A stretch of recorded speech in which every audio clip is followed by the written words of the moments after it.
연초부터 식탁 물가가 치솟고 있습니다. 외식 대신 집밥 소비가 늘면서 농산물 값이 들썩이고 있습니다.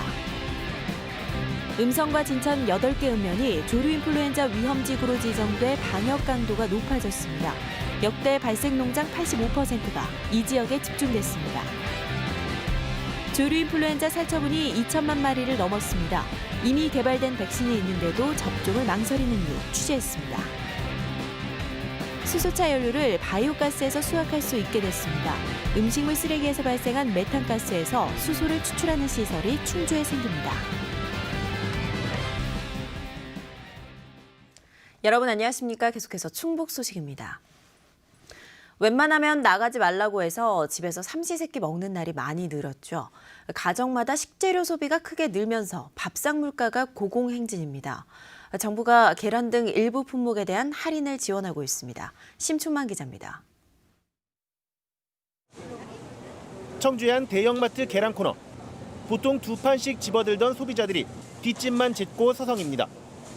여기서 가장 알이 굵은 왕란의 경우 30개들이 한 판 값이 거의 10,000원.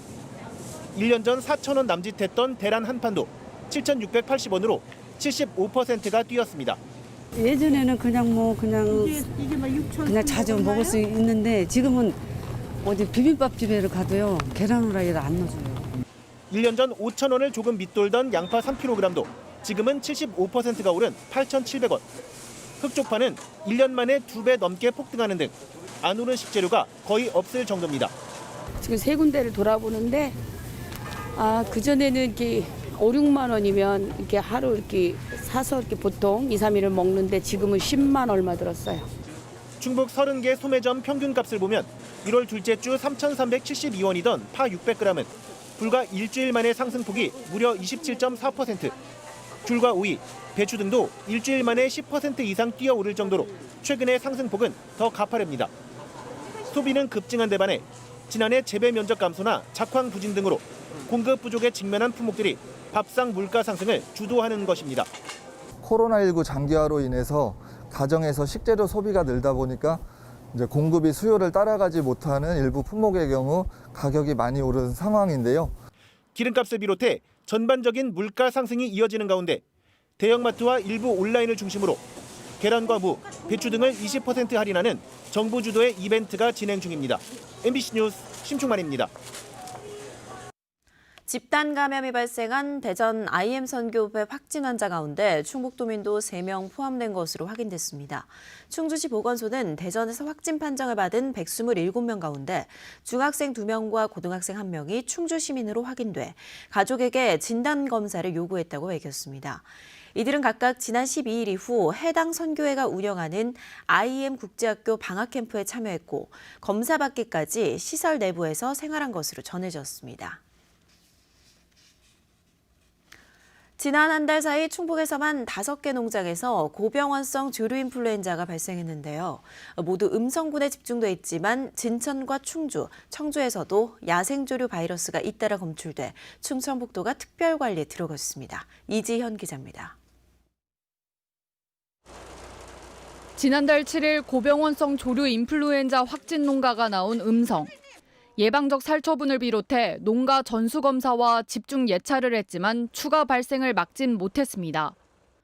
지금까지 확진된 5농장 모두 음성군 북부 지역의 제각기 다른 읍면에 떨어져 있습니다.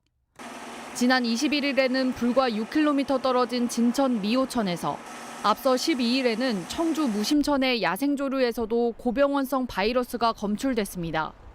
결국 충청북도가 감염 위험이 높은 음성과 진천의 8개 읍면을 조류 인플루엔자 위험지구로 지정했습니다. 해당 읍면에 있는 가금 농가와 도축장, 사료업체 등 관련 시설은 모두 64곳. 먼저 하천과 거리가 500m에 불과한 농가 6곳은 제방도로 통행을 금지하고 산란계 농가는 식용란 출하 횟수를 일주일에 최대 2번으로 제한하는 등 관리를 강화했습니다. 소독 작업도 보완했습니다. 드론과 방역 가속기보다 많은 양을 직접 분사할 수 있는 살수차가 농가 주변뿐 아니라 도로로 나왔습니다. 빅데이터를 분석해 축산 차량 통행량이 많은 주요 도로를 중심으로 소독이 이뤄지고 있습니다. 9시 반부터 출근해가지고요 16시까지 16톤 물량을 3번 소독하는 거예요. 겨울철새가 돌아가려면 최소 한 달은 더 지나야 하는 만큼 농장주가 방역 지침을 지키는 것 또한 중요합니다.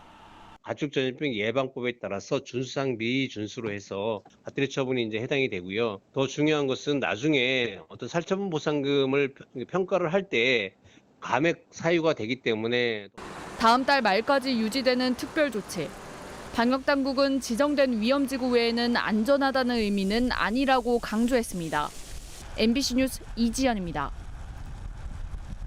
이처럼 산발적 감염이 걷잡을 수 없이 퍼지는 가운데 조류 인플루엔자 백신에 대한 논란도 다시 수면 위로 떠오르고 있습니다. 예방 목적으로 지난 한 달 동안 가금류 2천만 마리가 살처분됐는데 백신이 있어도 안 쓰고 있어서 언제까지 접종을 미룰 거냐는 목소리도 나오고 있습니다. 허지희 기자입니다. 우리나라는 조류 인플루엔자 백신 항원 뱅크를 이미 2019년 마련해놨습니다. 대표적인 고병원성으로 알려진 H5N1과 H5N8형 개통군 2천만 마리분으로 모두 25억 원이 투입됐습니다. 또 전국 확산이 우려되는 경우로서 살처분이나 이동 제한 등 현재 조치로서 효과적인 통제가 어렵다고 판단되는 경우에 백신 접종을 검토하게 됩니다. 그러나 실제로는 한 번도 접종으로 이어지지 못했습니다. 바이러스 상존과 현재까지 우리나라에선 보고된 적 없는 사람으로 전파 가능성 때문입니다. 백신을 접종하면 폐사 등 임상 증상이 나타나지 않고 사람에게 전염시키거나 또 한편으로는 변이 발생 우려도 있습니다. 그 백신을 하는 순간은 우리가 그 다음부터는 할 수 있는 방법이 잘 없어요. 백신을 놓고 난 다음에는 임상 증상도 안 나오지, 바이러스는 전파되지 막을 수 있는 방법이 없어요. 그러나 정부가 신중론만 편다는 지적도 꾸준합니다. 저병원성 AI인 H8N2형과 뉴캐슬병의 경우 백신으로 잠재운 사례가 있는 데다 백신을 계속해서 접종하고 있는 중국과 동남아 사례만 보더라도 현재까지 백신으로 인한 인체 감염 사례가 보고된 바 없기 때문입니다. 중국에서는 백신을 10년 이상 써왔고 그것 때문에 변이가 됐다고 보기는 어렵습니다. 굉장히 고빈도 발병 국가에 속하거든요. 차단 방역만 가지고서 고병원성 인플루엔자를 막을 수가 없어요. 그래서 백신을 병행하는 게 따라서 다른 접종도 일반화돼 있는 상황에서 사육 기간이 긴 산란계와 종계만 일부 지역에서 시험적으로라도 접종해야 한다는 주장이 나오고 있습니다. 특히 코로나19 시대 조류 인플루엔자 백신 접종을 예전과 달리 보는 시각도 나옵니다. 코로나로 인한 사망 사례도 많이 나오고 하기 때문에 그 인체 감염으로 인한 위험성은 많이 해소가 됐어요. 조류 인플루엔자로 인해서 살처분이 대량으로 나온다면 사용 여부를 다시 한번 전문가들끼리 검토해볼 시기가 되지 않았나. 이번 겨울 조류 인플루엔자가 발생한 농가는 70여 곳으로 수평 전파가 아닌 대부분 산발적 감염으로 추정됩니다.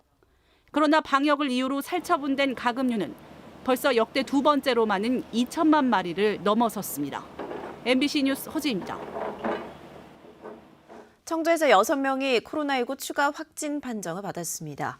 청주시에 따르면 감염 경로가 불분명한 30대와 60대, 또 각각 기존 확진자의 가족으로 확인된 30대 2명과 10대 미만 2명이 코로나19에 확진됐습니다. 이와 관련해 청주시는 무증상 상태로 가족 내 전파 사례가 이어지고 있다며 한 가구당 최소 1명 이상은 선제적 무료 검사에 응해줄 것을 당부했습니다. 5인 이상 집합금지 행정명령을 어긴 채 당구장에서 도박판을 벌인 일당이 경찰에 붙잡혔습니다. 청주 청원경찰서는 지난 23일 사직동의 한 당구장에서 카드 도박을 하던 50대 등 6명을 불구속 입건했습니다. 판돈은 10만 원 정도였고 우연히 당구장에서 만나 저녁 식사 내기를 했다고 진술한 것으로 전해졌습니다. 경찰은 모임금지 위반 사실을 관할구청에 통보했습니다. 음식물 폐기물에서 수소를 추출해 수소차 연료로 공급하는 수소 충전소가 국내에서 처음으로 충주에 들어섭니다. 운송비도 낮출 수 있어 초기 수소 충전소를 늘리는 기폭제가 될 것으로 기대됩니다. 신병관 기자입니다. 음식물 폐기물을 처리하는 과정에서 발생한 가스를 도시가스로 재활용하고 있는 충주 음식물 바이오 에너지 센터. 이곳에서 발생한 가스에서 고순도 수소를 추출해 수소차 연료로 공급하는 기술이 개발됐습니다. 국비 등 121억여 원이 투입된 사업에는 관련 기업과 고등기술연구원, 지자체 등이 공동으로 참여했습니다. 폐기물을 에너지로 전환하는 과정인데 그 에너지 역시 어떤 에너지로 쓰느냐가 관건입니다. 따라서 음식물에서 나오는 바이오가스를 수소로까지 연결할 수 있는 획기적인 기술이라 할 수 있겠습니다. 오는 5월 충주에 건립되는 수소 충전소는 하루 500kg의 수소를 생산합니다. 음식물 폐기물을 처리하면서 나오는 가스가 관을 통해 충전소로 보내져 수소를 만드는 방식은 전국에서 처음입니다. 다른 지역에서 생산된 수소를 가져오는 운송비를 줄이면서 저장에 대한 고민도 어느 정도 덜 수 있어 초기 수소 충전소 보급에 도움이 될 것으로 기대됩니다. 친환경적으로 생산을 하고 공급을 하면 운반비 쪽에서 상당히 다운이 되기 때문에 가격이 저렴한 것으로 이렇게 경제성 분석이 되고 있습니다. 현재 충북도 내 수소 충전소는 4곳, 수소차는 320여 대로 충전소 한 곳이 평균 80여 대를 맡고 있습니다. 수소차 보급에 적은 수의 수소 충전소는 걸림돌이 되고 있습니다. 음식물 폐기물에서 나오는 가스를 어떻게 재활용할지도 고민입니다. 두 가지 숙제를 한꺼번에 풀 수 있는 음식물 폐기물로 만든 수소로 달리는 수소차 시대. 그 진입을 충북이 앞두고 있습니다. MBC 뉴스 신병관입니다.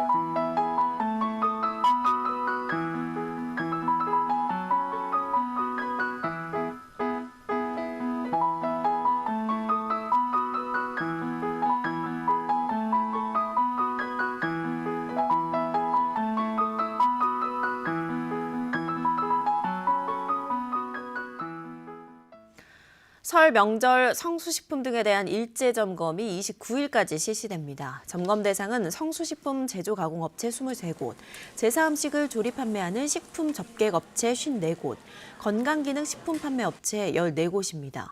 충청북도는 유통기한 경과와 위생 취급 기준 준수를 중점 점검하며 떡, 한과류 등은 타르색소, 대장균군 등의 검출 여부도 확인한다고 밝혔습니다. 제4차 국가철도망 구축계획에 충청권 광역철도망을 반영해달라는 요구가 충북지방의회에서도 이어지고 있습니다. 충북도 의회와 청주시 의회는 국가균형 발전과 행정수도 완성을 위해 청주도심을 통과하는 충청권 광역철도망이 시급하다며 국가계획에 반영할 것을 정부에 공동 건의했습니다. 신탄진과 조치원, 오송과 청주 시내를 거쳐 청주공항까지 있는 대형 사업으로 국가계획 반영 여부는 다음 달 초안 공개 전에 결정됩니다.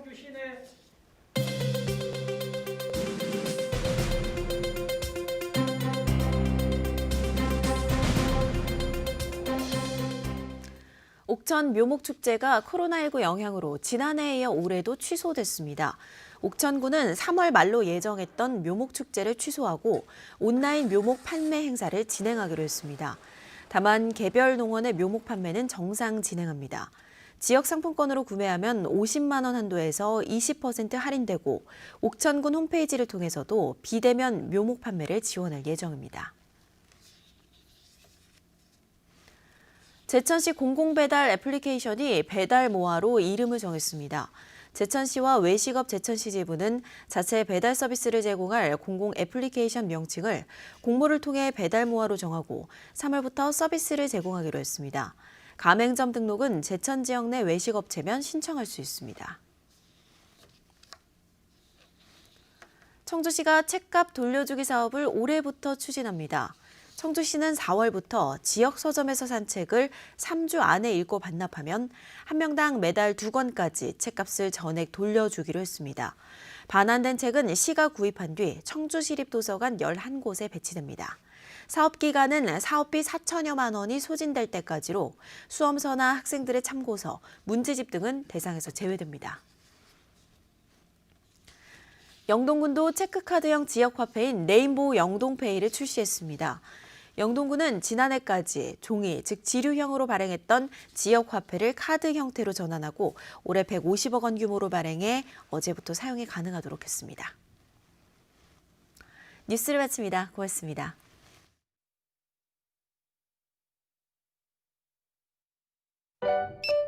감성